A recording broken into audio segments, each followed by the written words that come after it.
Con su permiso. Adelante, señor diputado. Con fundamento en lo establecido por los artículos 83, fracción quinta y 94 bis de nuestro reglamento general, le solicito a usted, sea tan amable, me autorice de dar a conocer un resumen o síntesis de la iniciativa respectiva, toda vez que la misma se encuentra publicada en la Gaceta Parlamentaria de esta legislatura de la sesión del día de hoy. Muchas gracias, diputado presidente. Compañeras y compañeros diputados, para esta legislatura, la iniciativa que habré de presentar el día de hoy debe tener un significado sumamente importante. Estamos en el umbral de la discusión y el análisis y, en su caso, aprobación de una profunda reforma al Código Penal, en donde, por iniciativa de la diputada Giovanna Bañuelos, el diputado Saúl Monreal y un servidor, hemos presentado para esta reforma del Código Penal el que se incorpore el delito de la desaparición forzada. Parece que en la discusión de las comisiones hay un reconocimiento a esta necesidad de legislar y de que Zacatecas cuente con esta adecuación, no solo porque México ha firmado los tratados internacionales, no solo porque la propia Organización de las Naciones Unidas ha planteado en todos los estados la necesidad de legislar y de reformar el Código Penal para reconocer este grave delito, sino porque es una convicción propia y es una convicción personal. Y además, porque Zacatecas no debe ser nunca más parte de ciudadanas y ciudadanos que por cualquier razón, creencia, ideología, han vivido el terror de la desaparición forzadas conjuntamente con su familia. Por eso habré de presentar, pues, a consideración de esta soberanía, la siguiente ley de prevención y sanción de la desaparición forzada para el Estado de Zacatecas. Una de las definiciones más precisas de la desaparición forzada de personas es la contenida en el preámbulo de la Declaración de Protección de todas las personas contra las desapariciones forzadas de 1992, como la acción en la cual se arreste, detenga o traslade contra su voluntad a personas o que éstas resulten privadas de su libertad de alguna forma por agentes gubernamentales de cualquier sector o nivel, por grupos organizados o particulares que actúen a nombre del gobierno o con su apoyo directo o indirecto, su autorización o sin su autorización, y que luego se niegan a revelar la suerte o el paradero de esas personas o a reconocer de que fueron o que están privadas de su libertad, sustrayéndolas así de la protección que la ley les otorga. Esta deplorable práctica está sustentada en formas clandestinas de represión gubernamental que generan un sentimiento de miedo e inseguridad en la población y golpea la esencia misma de la convivencia social. Constituyen esencialmente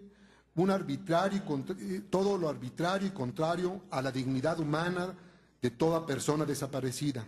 En sí misma, la desaparición forzada representa la propia negación del ser humano, ya que pone en riesgo la integridad de la víctima y la deja en un completo estado de indefensión a merced de la brutalidad de quienes lo han detenido. Con la perpetración de este delito, el derecho a la libertad, a la dignidad y a la seguridad, así como al derecho inalienable a no ser torturado, ni ser sujeto de otras formas de trato inhumano o degradante, son totalmente transgredidos. La desaparición forzada no solo se trata de un crimen contra las víctimas directas, sino que afecta también de manera lacerante a sus familiares. Sin embargo, las definiciones legales de este delito tienden a enfocarse solo a la víctima directa, es decir, a la persona que desaparece, y regularmente no hacen referencia a otras categorías de víctimas. No obstante, su práctica causa un profundo sufrimiento en los familiares y amigos de la víctima, la eterna espera de su regreso, la incertidumbre de no saber de ella ni de su paradero, son una tortura permanente. Vale la pena señalar que en nuestro país aún persiste una indefinición jurídica que dificulta la persecución de este delito, porque durante el proceso penal no se cuenta con las pruebas suficientes para comprobar si la comisión de la desaparición forzada se enmarca en su definición jurídica precisa. Por esta razón, también le llaman el crimen de las mentiras o el de la ausencia de la información. Por desgracia, es prácticamente todos los casos en que se representa este delito hasta mucho tiempo después de lo cometido, es decir, cuando se han logrado reunir las pruebas concluyentes, es que se puede determinar si efectivamente se trata de una desaparición forzada. De ahí, pues, compañeras diputadas y diputados, es que resulta urgente la optimización del marco jurídico en la materia, tanto a nivel federal como en el estatal, para seguir eficazmente este infame ilícito. Como antecedente de las desapariciones forzadas en nuestro país, vale la pena recordar que a finales del siglo XIX y a principios del siglo XX, con el surgimiento de una serie de organizaciones sindicales, asociaciones civiles y agrupaciones revolucionarias que lucharon contra la dictadura porfirista, la reclusión política se convirtió en una herramienta sistemática de control estatal. En fechas más recientes, la desaparición forzada tiene como antecedentes los numerosos casos relativos a desapariciones perpetradas en la década de los 70s, en la década de los 60, 70 y 80. Esta situación se originó por el surgimiento de grupos guerrilleros en distintos puntos del país. Como respuesta brutal, la represión gubernamental, simplemente lo pongo como ejemplo, la de 1968 en Tlatelolco. En el Estado mexicano, en donde el Estado mexicano decidió enfrentarlos, pero no dentro del margen de la legalidad, sino con violencia y percusión sumaria, periodo que hoy conocemos con el nombre de la Guerra Sucia. Entre las medidas represivas de las cuales se valió el régimen podemos mencionar el encarcelamiento ilegal, la desaparición forzada, la detención de familiares de guerrilleros y de grupos opositores al régimen de aquel tiempo, así como la tortura que se infligió a los mismos hombres o mujeres acusados de ser guerrilleros o de brindar apoyo a dichos grupos. Además, se estableció el supuesto delito de disolución social con el objeto de encarcelar a los opositores al régimen cuando estos recurrían a su legítimo derecho de huelga, de asociación independiente o de protesta pacífica. Por otra parte, con el fin de darle un tinte de delito común a la reclusión carcelaria de personas cuya inconformidad se expresa dentro de los cauces legales, se inventaban delitos culpándolos inclusive de las agresiones que la propia autoridad había realizado en su agravio. Es decir, se criminalizaba a las personas cuando de entrada esas personas habían sido víctimas. No conforme con ello, el Estado exhibía a los presos de conciencia ante la opinión pública como si fueran delincuentes comunes. Lamentablemente, dirán ustedes por qué traigo a colación el pasado, pero lamentablemente en nuestros días la desaparición forzada no es un asunto del pasado, es un asunto del presente, del ahora, del hoy. Hoy en día, ya en la segunda década del siglo XXI, esta desdeñable práctica delictiva ha experimentado un notable aumento en muchos lugares del país y se ha vuelto un mayor problema. Tan solo en el 2010, la alta comisionada adjunta de la Organización de las Naciones Unidas para los Derechos Humanos reportó que este organismo tenía alrededor de 300 casos documentados de desapariciones forzadas en los estados de Nuevo León, Tamaulipas, Durango, Baja California, Chihuahua, Coahuila y lastimosamente Zacatecas. Sin embargo, para el año siguiente las cifras sobre este flagelo se incrementaron de manera exponencial. Por su parte, por diversas organizaciones no gubernamentales que han colaborado con este informe elaborado por la ONU y que fue dado a conocer hace tan solo algunos meses, en el 2011, señala que el 40% de los casos de desapariciones forzadas han sido producto de detenciones ilegales con implicaciones directas e indirectas de funcionarios públicos o de agentes del Estado. En su mayoría son perpetradas por autoridades militares, federales, estatales o municipales. Resulta verdaderamente preocupante que tan solo en el año 2007 y principios del 2011 se habrían cometido, escuchen bien, compañeras diputadas, 3,000 crímenes que lesa a la humanidad. Es decir, 300% más que las desapariciones ocurridas durante la Guerra Sucia, es decir, durante el 68 y el 70. Según lo denunció el Grupo de Trabajo de Desapariciones Forzadas e Involuntarias de la propia Comisión de la Organización para las Naciones Unidas. Encima de ello, la negativa de las autoridades de reconocer las verdaderas dimensiones del fenómeno y la participación de funcionarios públicos en estos delitos sea por comisión, por omisión o por colusión con el crimen organizado, han permitido que se incremente y se extienda en todos los rincones del país. Además de que las autoridades en todos sus niveles no ofrecen información confiable sobre el número preciso de estos casos. Tampoco existe un registro nacional central que pueda llevar la estadística de estas desapariciones forzadas y en la mayoría de los casos que involucran a quién involucran estas desapariciones. No se llevan a cabo investigaciones judiciales consistentes y además en cuanto a la evolución del marco jurídico a nivel nacional, se han realizado algunas reformas legislativas, pero estas han sido insuficientes. Y aún no contamos con una ley general vigente en el país para prevenir y sancionar con eficacia la comisión de esta conducta.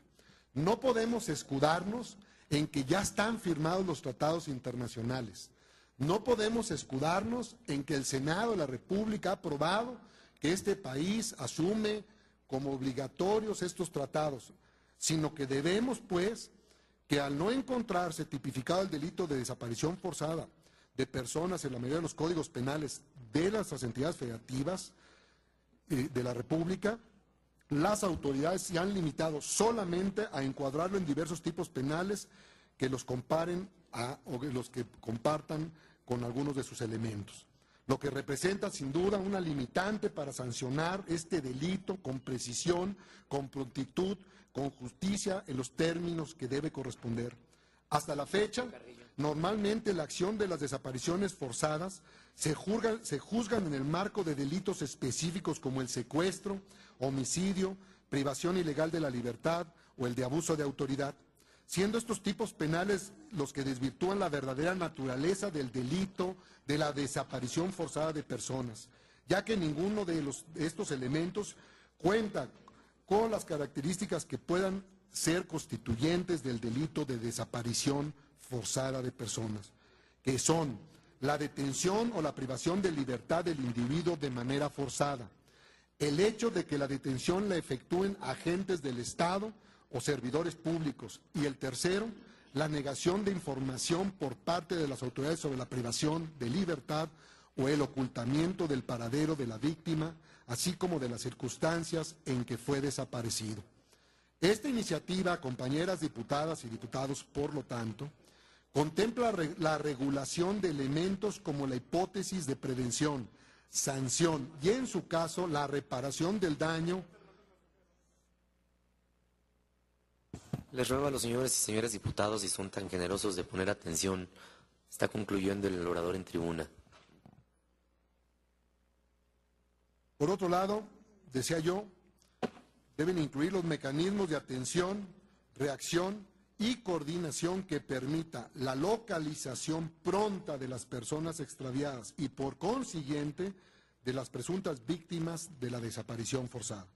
a efecto de que cuando se desconozca el paradero de una persona, se pueda solicitar de manera inmediata a cualquier autoridad judicial que ordene realizar de inmediato todas las diligencias necesarias para establecer el paradero del desaparecido. Las autoridades encargadas de la investigación, persecución del delito y desaparición forzada deberán tener la obligación de dar a conocer la verdad de lo sucedido a las personas con este derecho, así como el de ejercer coordinadamente las acciones legales correspondientes a favor de la persona desaparecida, ya sea que se trate del paradero de la víctima o, en su defecto, de entregar, inclusive, lamentablemente, los restos mortales a sus familiares, para que éstas puedan llevarse a cabo después del proceso del duelo y de acuerdo a sus propias costumbres y creencias y respectivas religiones. Esta ley también obliga a la autoridad competente a que diseñe un programa de registro total de las desaparecidas o desaparecidos, en el que se incluyan todos los datos de identificación de la persona desaparecida en su muestra en nuestra entidad, tanto nacionales como migrantes o extranjeros, así como el caso de zacatecanas o zacatecanos que hayan desaparecido en el exterior del Estado, al interior del país o también en el extranjero. Asimismo, se incluirán los datos relativos a la inhumación y exhumación de cadáveres de personas no identificadas. Paralelamente, también se establece la reparación del daño a las víctimas en el marco de la jurisdicción estatal, en la cual abarca una serie de medidas en la que el Estado haga frente a la responsabilidad en que se ha incurrido con el fin de reducir los efectos de la violación cometida y estar obligados a brindar una atención integral a los familiares de las víctimas. En la presente ley que hoy pongo a su consideración, toda desaparición forzada es considerada como un delito imprescriptible, mientras sus autores continúen impunes, mientras no se haya esclarecido las circunstancias en que desapareció la víctima y mientras no se conozca el paradero de la misma. Este ilícito se califica como grave y no susceptible del perdón, indulto, amnistía u otros tipos de beneficio. La presente ley no solamente dotará a la sociedad de una herramienta jurídica para abatir este aberrante crimen, sino también dará entrada y en vigor a sus disposiciones y representará un gran paso al fortalecimiento de los derechos humanos de nuestro Estado. Llegó el momento de que las declaraciones se traduzcan no solo en buenas intenciones, sino en acciones para concretar, para proteger a todas las personas de este mal originado por la corrupción y la impunidad. El ordenamiento propuesto por un servidor está estructurado a partir de 12 capítulos, 50 artículos y 4 transitorios. Por último, esta ley también representa un esfuerzo por retribuir, aunque sea mínimamente, la enorme deuda que tenemos con las víctimas de esta atrocidad, sobre todo de aquellos que en su lucha por un ideal de justicia fueron brutalmente despojados de su dignidad, de su vida. Tenemos que honrar la memoria y obligar a que en adelante sus nombres siempre sean recordados, después de haber sido borrados por la fuerza bruta y la barbarie del poder. Compañeras y compañeros diputados, debemos imponer un no rotundo a las conductas represivas, a la arbitrariedad, al sufrimiento de quienes son llevados al límite de la abyección. No más violaciones a los derechos humanos ni mazmorras clandestinas con oprobiosos mecanismos de dolor, de tortura. Tenemos que garantizar en esta legislatura la integridad física de todas aquellas personas que hagan uso de su derecho a la libre expresión y manifestación de sus ideas, en estricto apego a los derechos humanos contenidos en nuestra Carta Magna y los que el gobierno mexicano ha suscrito a través de los tratados internacionales, y así procurar la seguridad de todas las ciudadanas, de todos los ciudadanos. Decía al principio, el día de hoy habremos de analizar y discutir, y en su caso aprobar, las reformas al Código Penal y incluir el delito, como delito, la desaparición forzada. Subiré a hablar a favor en ese momento, oportuno, pero no podemos de ninguna manera permitir bajo ninguna circunstancia que en el futuro nunca más se vuelvan a escuchar aquellos gritos de familiares que con terror, con dolor y con angustia exigen el que se busque a sus familiares desaparecidos. Aquí estuvieron, aquí pasaron, por eso vamos a volver siempre. Mientras sigan existiendo detenidos desaparecidos, se los llevaron vivos y vivos los queremos. Nunca más desapariciones forzadas en Zacatecas. Es cuanto, diputado presidente.